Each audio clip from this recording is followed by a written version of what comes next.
വലതുവശത്തെ കള്ളൻ ഒരു പ്രതീക്ഷയില്ലാതെ പോയി കയറിയ പടമാണ്. Only because of Jeethu Joseph, Joju George and Biju Menon. ആ ഒരു കോംബോയിലുള്ളൊരു വിശ്വാസം ഉണ്ടല്ലോ, അതിൽ പോയി കയറിയതാണ്. സെക്കൻഡ് ഹാഫ് പടം കാട്ടുതീ ഐറ്റം, ഒന്നും പറയാനില്ല. ഫസ്റ്റ് ഹാഫ് ഒരു ഉറക്ക ഗുളിക പോലെ അത്ര ഒരു സുഖമില്ലാതെയൊക്കെ പോയി. ഫസ്റ്റ് ഹാഫിൽ ആ ഒരു ബിജു മേനോൻ ക്യാരക്ടറിൻ്റെ ആർക്ക് ബിൽഡ് ചെയ്യുന്നത് തന്നെ ഒരുമാതിരി ഭയങ്കര സ്ലോ ആയിട്ട്, ഭയങ്കര റിപ്പറ്റേഷൻ ഉള്ള പോലെ പല സാധനങ്ങളും ക്യാരക്ടർ ബിൽഡ് ചെയ്യാൻ വേണ്ടി, ഒരു ആർക്ക് ബിൽഡ് ചെയ്യാൻ വേണ്ടി സെറ്റ് ചെയ്ത കുറേ സെറ്റ് പീസുകളൊക്കെ ആയിട്ട് തോന്നി. ഫസ്റ്റ് ഹാഫിൻ്റെ ഒരു ടുവേർഡ്സ് ദി ഇൻ്റർവെൽ ആയ സമയത്തേക്ക് ജോജു ജോർജിൻ്റെ ക്യാരക്ടറിൻ്റെ ഒരു ആർക്ക്, അത് എങ്ങനെ ഈ കഥയിലേക്ക് കണക്റ്റ് ആവുന്നു, അതിന് കുറച്ച് ഇൻസിഡൻസ്, അതോടുകൂടി പടം പിക്കായി. ആൻഡ് ഇൻ്റർവെൽ ബ്ലോക്ക് വെച്ച ഒരു ഫ്രെയിമുണ്ട്, അതെനിക്ക് ഭയങ്കര ഇഷ്ടപ്പെട്ടു, രക്ഷയുണ്ടായിരുന്നില്ല. അപ്പോൾ പടം തുടങ്ങുന്ന തന്നെ ശ്യാമപ്രസാദും ഈ പറഞ്ഞ ബിജു മേനോൻ്റെ ക്യാരക്ടറും പിന്നെ ബിജു മേനോൻ്റെ മകൻ്റെ ക്യാരക്ടറും തമ്മിലുള്ളൊരു സൈക്കോളജിസ്റ്റ് ഐറ്റത്തുനിന്ന് തുടങ്ങുകയാണ്. അവിടെ നിന്ന് അങ്ങനെ പടം ബിൽഡാവുന്നു.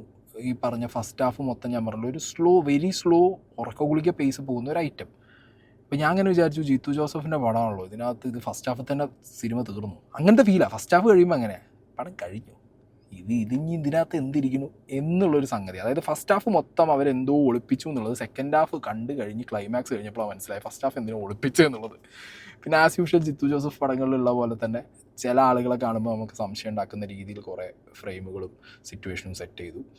അപ്പോൾ അതൊക്കെ നമ്മൾ സെക്കൻഡ് ഹാഫിൻ്റെ ഈ edge of the seat twist ടേണിൻ്റെ അകത്ത് നമുക്ക് അതൊക്കെ വന്നു പോകും കേട്ടോ. ഫസ്റ്റ് ഹാഫിൽ അപ്പോൾ ഇതായിരുന്നോ, ഇങ്ങനെയായിരുന്നോ എന്നുള്ള സംഗതികളൊക്കെ വന്നു പോകും. പക്ഷേ എവിടെ ഒരു ഡൗൺ ഉള്ളത് വെച്ചാൽ ഫസ്റ്റ് ഹാഫ് ഇങ്ങനെ സ്ലോ ആയതുകൊണ്ട് തന്നെ വലിയ ഇൻട്രസ്റ്റിൽ ആരും ഫസ്റ്റ് ഹാഫ് കാണൂല. അതുകൊണ്ട് തന്നെ സെക്കൻഡ് ഹാഫിൽ നടക്കുന്ന കുറേ ആക്ടിവിറ്റീസ്, സെക്കൻഡ് ഹാഫിലെ കുറേ മേജർ ആക്ടിവിറ്റീസ് ഫസ്റ്റ് ഹാഫുമായിട്ട് കണക്റ്റ് ആയിട്ടില്ല. ഫസ്റ്റ് ഹാഫിലുള്ള കുറേ സാധനങ്ങളായിട്ട് കണക്ഷൻ ഉണ്ട്.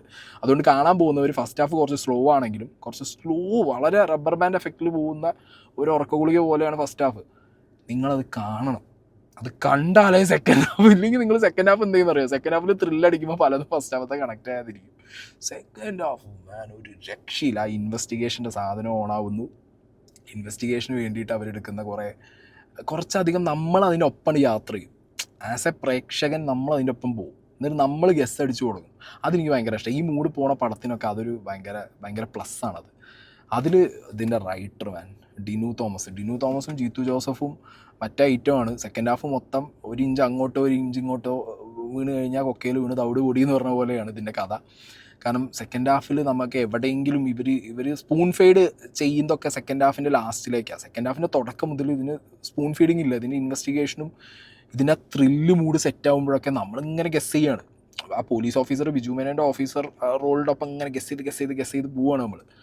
അങ്ങനെ പോകുന്ന വഴിക്കൊക്കെ നമ്മളുടെ സംശയങ്ങൾക്കൊന്നും അവർ ക്ലിയർ കട്ട് ഉത്തരങ്ങളൊക്കെ ഇതിൻ്റെ ഫൈനൽ ക്ലൈമാക്സിലേക്ക് വെച്ചിട്ടുള്ള as usual Jeethu Joseph thriller, അതാണ് ഇതിന് പറയേണ്ടത്.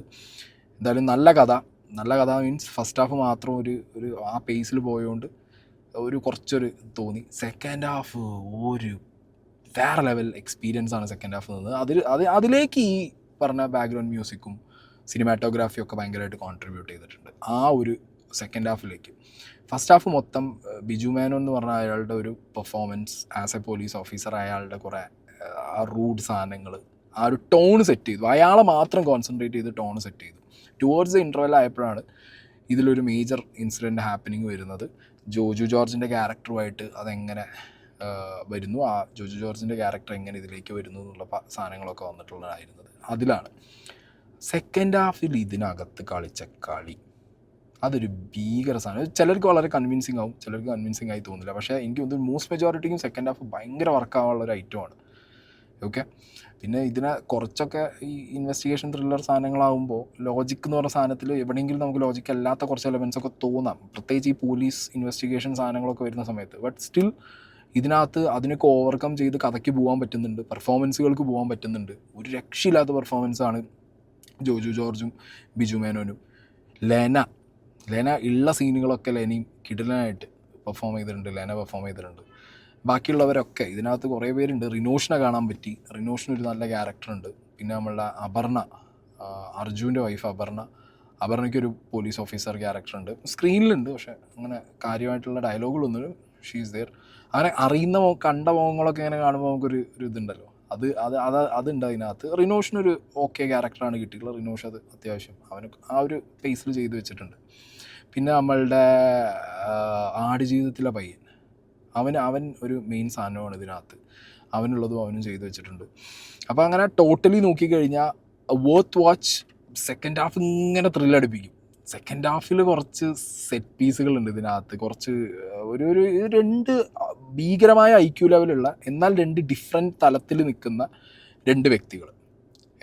ഈ ഓൾമോസ്റ്റ് സിമിലർ സാധനങ്ങളാണല്ലോ കാണാനും. കുറച്ചൊരു സ്ക്രീൻ പ്രസൻസിലൊക്കെ ബിജു മേനോനും ഈ പറഞ്ഞ ജോജു ജോർജും അതുപോലെ തന്നെയാണ് സിനിമയിലെ ക്യാരക്ടേഴ്സിന് കൊടുത്തിട്ടുള്ളൊരു ആർക്കും. രണ്ടിനും ഒരു പൊടി IQ സാധാരണക്കാരിലെ കൂടുതലുള്ള ആളാണ്. ഒരു ക്രൂക്കഡായിട്ടുള്ള പോലീസ് ഓഫീസറും ഒന്നൊരു ക്രൂക്കഡായിട്ടുള്ള ഒരു സാധാരണക്കാരനും. അപ്പം ഇവർ തമ്മിൽ ഏറ്റുമുട്ടിയാൽ എന്താണ്, ഓക്കെ, ഇത് എവിടേക്ക് എത്തുന്നു, അതിലാണ് ശരിക്കും ഇതിൻ്റെ കഥ ഗ്രിപ്പായത്. കാരണം നമ്മൾ നമ്മളെ പ്രേക്ഷകരുടെ പ്രതീക്ഷേൻ്റെ അപ്പുറം പോകണമല്ലോ, അല്ലെങ്കിൽ നമ്മുടെ ഗസ്സിൻ്റെ പുറത്ത് പോകണം. ചിലരൊക്കെ ചിലപ്പോൾ ഗസ് ചെയ്ത് കാണും, പക്ഷേ മോസ്റ്റ് മെജോറിറ്റിക്ക് ഇത് ഗസ് ചെയ്യാൻ കാണില്ല. കാരണം ലാസ്റ്റിലേക്ക് വരുമ്പോൾ ഇത് വേറെ ഒരു ഡയമെൻഷനിലേക്കാണ് കൊണ്ടുപോയി വെച്ചിട്ടുള്ളത്. അങ്ങനെ second half score second half score ചെയ്തു. പക്ഷേ ഞാൻ കണ്ട എക്സ്പീരിയൻസ് കൊണ്ട് വീണ്ടും പറയുന്നു, ഫസ്റ്റ് ഹാഫ് നിങ്ങൾക്ക് ഒട്ടും ടിപ്പിംഗ് ആയി തോന്നില്ല.